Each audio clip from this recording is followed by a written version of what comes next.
At 19, Eliza Mercer stood barefoot on the warped wooden floor of her father's cabin while the men finished their whiskey, as if she were nothing more than a shadow leaning against the wall.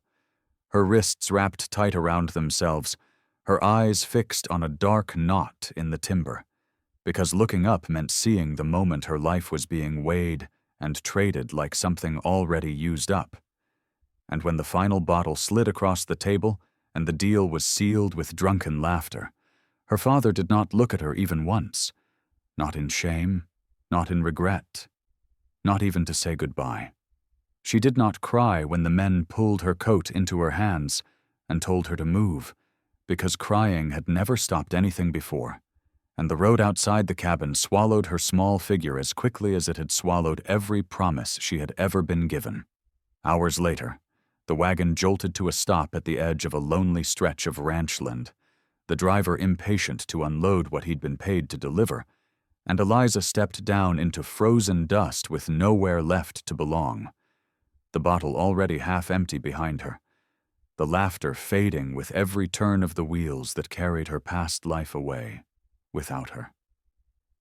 She stood there shaking as the cold crept through her thin dress and into her bones, staring at the dark line of fences cutting across the land like a question no one expected her to answer, until at last she moved, because standing still felt too close to disappearing. By the time she reached the ranch house, night had wrapped the plains in silence, and her strength had drained into something thin and trembling, and when she knocked on the heavy wooden door, she almost fell forward when it opened, catching herself on nothing but will as the tall rancher stared down at her in shock. "Please," she whispered, not knowing what she was asking for anymore. He took her in without questions at first, sitting her by the fire, handing her water, watching the way she flinched at every sudden sound, the way her eyes kept searching for exits, as if safety were a trick she had learned to doubt. Only later, when warmth returned to her hands and her breath steadied, did the truth finally break out of her in quiet fragments. Of the bottle, the bargain, the father who never once said her name. And the rancher felt a slow, dangerous heat rise in his chest as he listened. "You're not owned," he said at last, his voice steady but iron beneath it. Eliza looked up at him then, stunned, because no one had ever said those words to her before. And in that moment, though the night outside was still cold and her future still unknown, something inside her shifted for the first time since the bottle slid across that table. Because she had been sold without her consent. But she had just stepped into a place where she might finally be seen as worth more than anything that could be traded. The rancher did not sleep that night, not while Eliza lay on the narrow cot beside the kitchen wrapped in borrowed blankets, and the fire burned low with a steady orange pulse that threw shadows up the walls like restless questions. And he sat at the small table listening to the wind brush against the windows, replaying every broken sentence she had spoken about the bottle, the laughter, the way her father's eyes had never met hers when the bargain was struck, and with each memory the weight of the injustice settled deeper into his chest until it felt like something he physically had to carry. Near dawn, when the sky thinned from black to gray, he rose quietly and stepped outside to breathe the cold into his lungs, as if it might cool the heat rising inside him. The fences stretching out before him in long, silent lines that had never once reminded him of ownership until now. When he returned inside, Eliza was awake, sitting upright with her hands folded tightly in her lap as though sleep itself were something she no longer trusted. And when she saw him, she straightened immediately, ready to be told what she owed. "I can work," she said quickly. "I can clean, cook, scrub, anything you need." The speed of her offer told him how she had survived up to this moment. "You don't owe me anything," he replied calmly. She shook her head, confusion flashing across her face. "Everyone owes someone," she said. He pulled out the chair across from her and sat down so they were eye level. "Not like that," he said. "Not here." The words landed like something foreign in her chest, something she had never been trained to carry, and she looked away as if the idea itself were dangerous. He poured coffee, set bread on the table, and waited until she took it without flinching before speaking again. "What's your name?" She hesitated, then whispered, "Eliza." He repeated it once, not as a demand but as acknowledgement, and something in her shoulders loosened, as though the sound of her own name had been returned to her after a long absence. As the morning unfolded, she moved through the cabin with careful, trembling purpose, sweeping floors that were already clean, stacking kindling that did not need stacking, every movement fueled by the belief that usefulness was the only shield she still possessed. And the rancher watched her without interrupting until at last he said, "Work because you want to, not because you're afraid?" The sentence unsettled her more than any threat ever had. By mid-morning, when a distant wagon rolled along the far road and disappeared again without stopping, Eliza realized with a quiet shock that no one had come to reclaim her. No one had knocked to remind her of what she had been sold for, and the silence that followed felt less like abandonment and more like a door quietly closing behind her. She stood by the window watching the dust settle on the horizon, feeling the strange, unfamiliar weight of a question she had never been allowed to ask before. If she was no longer priced, then who, exactly, was she allowed to become now? Eliza spent the entire morning moving like a shadow, trying to earn her right to breathe, her steps quiet and clipped, her shoulders always slightly bowed as though bracing for a command that never came, and each time the rancher spoke to her, she startled just enough for him to see the pieces of the life she had been living before she arrived. One where every mistake cost her more than she could afford. One where her value had been measured in favors, silence, and fear. He'd seen broken horses regain their spirit faster than this girl, and it made something hot and protective spike through him every time she flinched at the sound of boots on the wooden floor. As he brought in firewood, she rushed to take the load from his hands, nearly dropping half of it in her effort to make herself useful. "Eliza," he said firmly but not harshly, "slow down." She froze, eyes wide, bracing for reprimand. Instead, he reached out and steadied the unbalanced pieces before they could spill. "You don't have to outrun anything here." She swallowed, unsure how to exist without running. Later, as she swept the porch, the wind picked up, carrying with it the faint echo of distant laughter from the road. The kind of laughter she remembered from the night her father traded her away. And her grip tightened around the broom handle until her knuckles whitened. The rancher stepped beside her, leaning on the post, watching the dust lift into the air. "Noise doesn't mean danger," he said quietly. "Not always." But Eliza's breath still came tight and shallow as she whispered, "I don't know how to believe that." He didn't touch her or crowd her. He simply stood nearby, steady and unmoving, until her breathing eased on its own. Later, inside the cabin, he placed a small stack of folded clothes on the table for her. Warm things, sturdy things, not bought for beauty but for living. "These are yours," he said. She stared at the stack as though he'd set gold in front of her. "I can't take them," she whispered. "You can," he replied, "and you will." When she finally reached out, her hands trembled as if accepting something she had never deserved, her voice breaking in a way she couldn't stop. "No one has ever given me anything without wanting something back." He met her eyes, steady and unflinching. "Then this is the first time." She pressed a hand to her mouth, tears burning her eyes before she could turn away, ashamed of the emotion spilling over. Jonah didn't stop her from crying, nor did he pretend not to notice. He simply remained there, present, rooted, carrying the weight she didn't know how to hold yet. And somewhere between the falling tears and the quiet strength beside her, Eliza realized with a jolt of fear and hope that this man was not trying to buy her, command her, or claim her.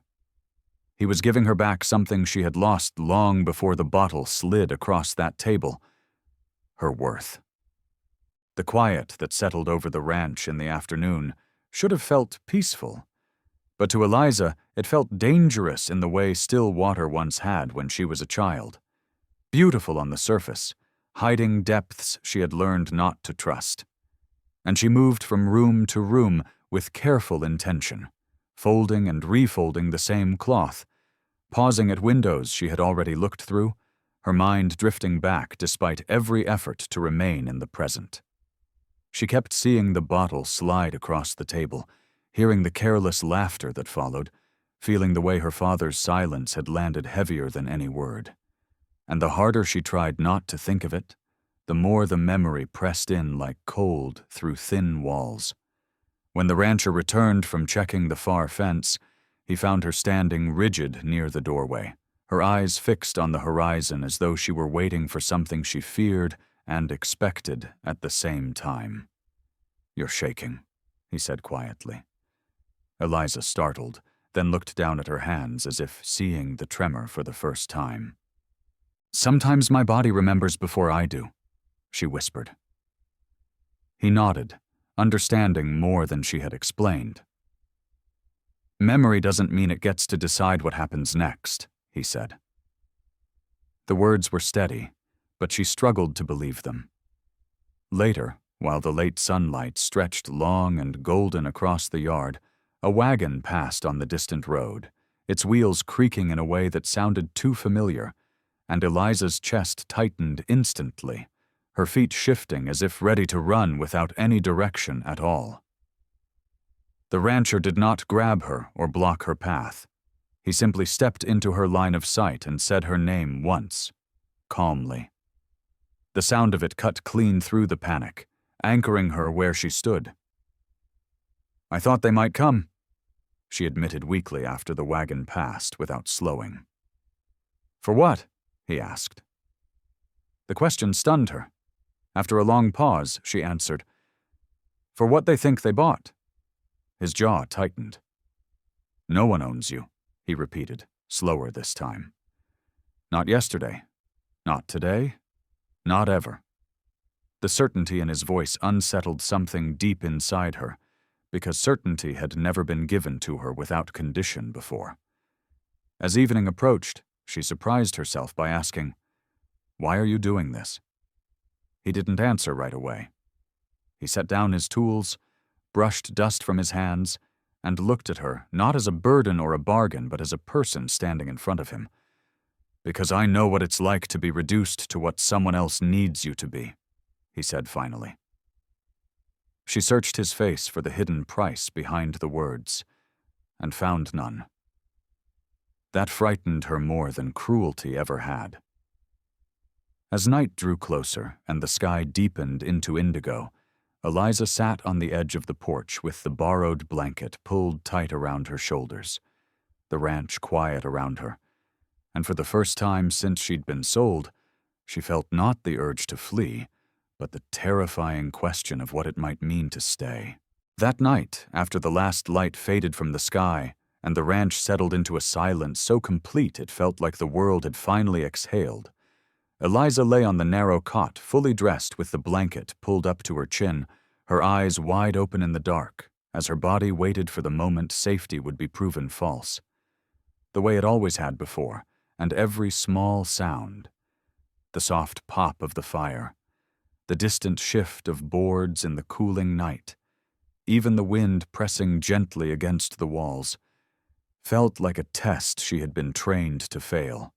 From his side of the cabin, the rancher remained awake as well, not watching her, not guarding her like an object, but simply present in the same shared space, making the quiet less empty than she was used to. Minutes stretched into an hour, and still sleep refused to come, the weight of memory too heavy on her chest for rest to settle, until finally she whispered into the dark, "Do you ever stop listening?" The question carried years inside it. He answered without hesitation. "Not when I was alone," he said. "Now I think I'm learning how." The words puzzled her, settled differently than advice or comfort ever had, and she turned them over in her mind as she stared at the ceiling. At some point the fire burned lower, the shadows softened, and the sharp edge of her alertness dulled into something unfamiliar, a drifting sensation she had not trusted in a long time. She dreamed, not of the bottle, not of the wagon, not of her father's empty eyes, but of standing in sunlight that did not demand anything of her. And when she startled awake in the early hours, her first instinct was panic until she realized with disarming clarity that nothing had happened while she slept. The cabin was exactly as she had left it, the night intact, her body untouched by threat. The realization left her breathless. At dawn, she found the rancher already outside, splitting kindling, the sound steady and ordinary, and she stood in the doorway watching him with an expression she could not yet name. "You slept," he said quietly, without turning. She nodded. "For the first time in a long while," she admitted. He set the axe down and faced her. "That's how you know you're not being hunted," he said simply. The truth of it hit her harder than any cruelty ever had. As the morning light rose and touched the ranch with pale gold, Eliza realized that something fundamental had shifted inside her. Not the past, not the pain, not the scars left by what had been done to her, but the constant readiness to be taken again. And though fear still lived in her bones, it had loosened its grip just enough to let a fragile new idea take root. The idea that maybe safety was not a trap, after all, but a place she was finally allowed to rest. The morning unfolded with a strange, unfamiliar gentleness, the kind that made Eliza uneasy because nothing in her past had ever arrived without cost. And as she stepped out onto the porch and felt the cool air against her face, she half expected the world to rush in and reclaim her the way it always had. But the road beyond the fence remained quiet, the dust undisturbed, the distance indifferent to her existence, in a way that felt both freeing and terrifying. The rancher worked nearby, repairing a loose board along the corral, and each steady strike of the hammer echoed through her chest like a reminder that time was continuing without bargaining for her body. "No one's coming today," he said without looking up, sensing the tension in her posture. She hesitated before asking, "How can you be so sure?" He finally turned to face her. "Because this land doesn't trade in people," he said. The words landed heavier than any vow ever had. As the hours passed, Eliza moved through the ranch with a different kind of awareness, no longer measuring every step by escape, but by observation, noting the way the animals responded to the rancher's voice, how the wind bent the tall grass in waves that felt less like warning and more like breathing. When a distant rider finally appeared near midday, her heart stuttered violently in her chest. But the rider passed without slowing, eyes forward, uninterested in the girl standing stiff on the porch. And when the dust settled again, Eliza realized with shock that the world had just moved on without claiming her. Later, as they shared a simple meal, she found herself laughing softly at something small and unimportant, the sound catching both of them off guard, and the rancher looked at her with quiet surprise, as if seeing a different version of her rise for the first time. "It feels wrong," she admitted afterward, "to be this unneeded." He studied her carefully. "It feels wrong because you've only ever been wanted for what you could give," he replied. "This is what being allowed to exist feels like." The truth of it made her throat tighten. As evening approached, Eliza walked alone to the fence line and rested her hands on the sun-warmed wood, staring down the open road that had once terrified her. And for the first time, she did not feel pulled toward it by desperation, but held in place by something steadier. The rancher joined her without crowding, his presence silent but solid beside her. "The world didn't take me back today," she whispered. He nodded once. "Then today was yours," he said. And as the sky deepened into the colors of sunset and the road remained quiet, Eliza felt the unfamiliar weight of ownership settle into her chest. Not the kind that is forced, but the kind that begins when a person finally understands that their life belongs to them. By the 7th day, Eliza began to notice how differently the ranch felt when she moved through it without shrinking, as though the same ground that once seemed vast and threatening now responded to her footsteps with a quiet steadiness she had never known. Yet with that growing strength came a new and unexpected fear. The fear of being seen not as something small and desperate, but as someone real, whose presence could no longer be mistaken for an accident. When she walked into the yard that morning without waiting for instruction, the rancher paused in his work and watched her with careful curiosity, and the simple fact that she did not lower her eyes startled them both. "I want to learn," she said quietly. "Not because I owe you, because I want to know how to stand on my own." The words felt heavy in her mouth, but once spoken they refused to retreat. He studied her face for a long moment, weighing not her usefulness but her resolve, and then handed her the lead rope without ceremony. "Then we start with steady hands," he said. She took the rope with a grip that trembled only once before firming. As the day unfolded, she struggled with small things she had never been allowed to try before. Leading the horse without flinching when it shifted, carrying water without racing, making mistakes without expecting punishment. And each failure felt strangely survivable, in a way failure had never been before. By midday, her arms ached and her confidence wavered, but she did not ask to stop. And when she finally did rest beside the barn wall, breathing hard, she realized with surprise that exhaustion no longer felt like collapse, but like effort honestly spent.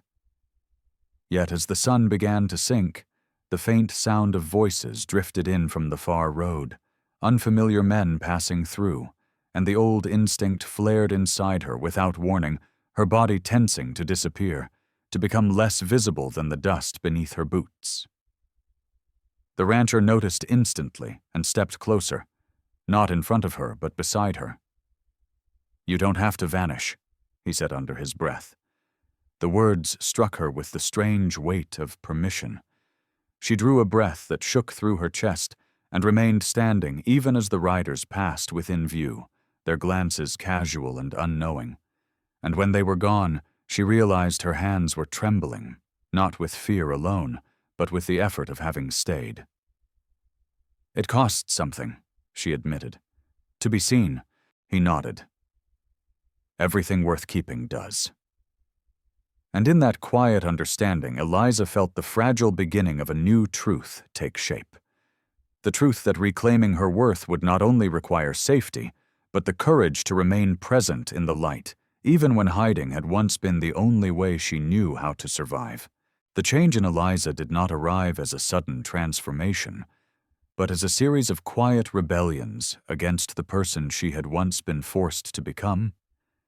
And by the 8th day, Jonah could see it in the way she entered a room without hesitation, in the way she no longer startled at every sound, in the way her eyes met his when she spoke, instead of searching for permission in the floorboards.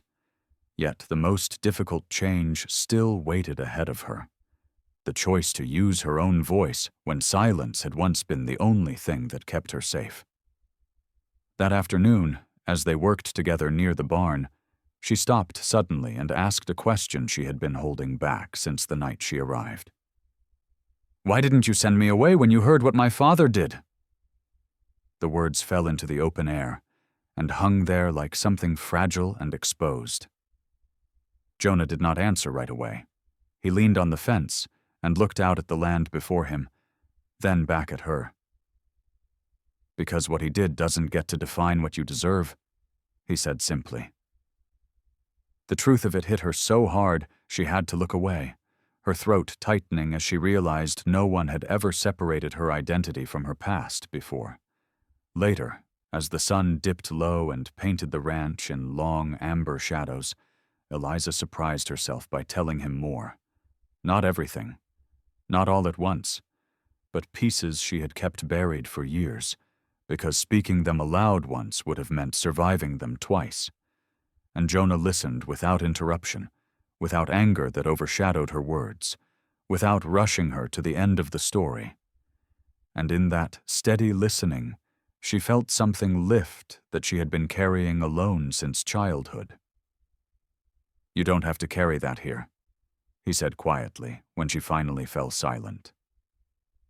The words felt like a door opening somewhere inside her. That night, as she lay on the cot, staring at the dark ceiling, she realized she had spoken more truth in one afternoon at this ranch than she had in all the years before it. And the realization unsettled her not with fear, but with the strange ache of unfamiliar freedom.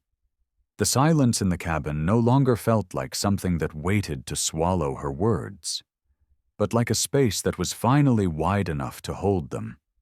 And as sleep slowly claimed her, Eliza understood with quiet certainty that the worth she was reclaiming was no longer something Jonah alone could protect. It was something she was beginning to defend for herself. By the 9th morning, Eliza woke with a strange steadiness in her chest that felt heavier than fear and stronger than hope, the kind of feeling that settles in when a decision is no longer waiting to be discovered, but is already taking shape beneath the surface. And as she stepped outside into the pale, early light, she noticed how differently the ranch greeted her now. Not as shelter alone, but as a place that mirrored the strength she was learning to carry within herself. Jonah was already at the corral, moving with the same calm rhythm she had come to recognize as safety. And when he looked up and saw her watching from the porch, he did not wave her over or give instruction, only met her eyes with quiet acknowledgement that she was free to come or remain where she stood. Later that morning, when a wagon approached on the far road and slowed near the fence, Eliza felt the old reflex rise inside her, the instinct to retreat, to make herself smaller, to disappear before being noticed. But this time she did not move, and instead stepped forward into full view, with her shoulders squared despite the tremble in her knees, watching the driver glance her way and then turn his eyes back to the road without stopping. The moment passed like a breath, brief and unremarkable to the world. Yet to Eliza it felt monumental, as if she had just stood in front of her past and refused to be claimed by it again. When the wagon was gone, she realized she was breathing hard, not from fear alone, but from the effort of choosing differently. Jonah did not congratulate her or remark on what he had seen. He simply waited until her breath steadied and said, "You stayed," as if naming a simple truth rather than a victory. In the afternoon, as they shared a quiet meal beneath the shade of the porch overhang, Eliza surprised even herself by speaking the thought that had been growing inside her since the night she first slept, without listening for footsteps. "If I left," she said slowly, "it wouldn't be because I was chased away anymore." Jonah met her gaze with equal calm. "And if you stayed?" She felt the weight of the answer settle fully into her chest before she spoke. "Then it would be because I chose to," she said.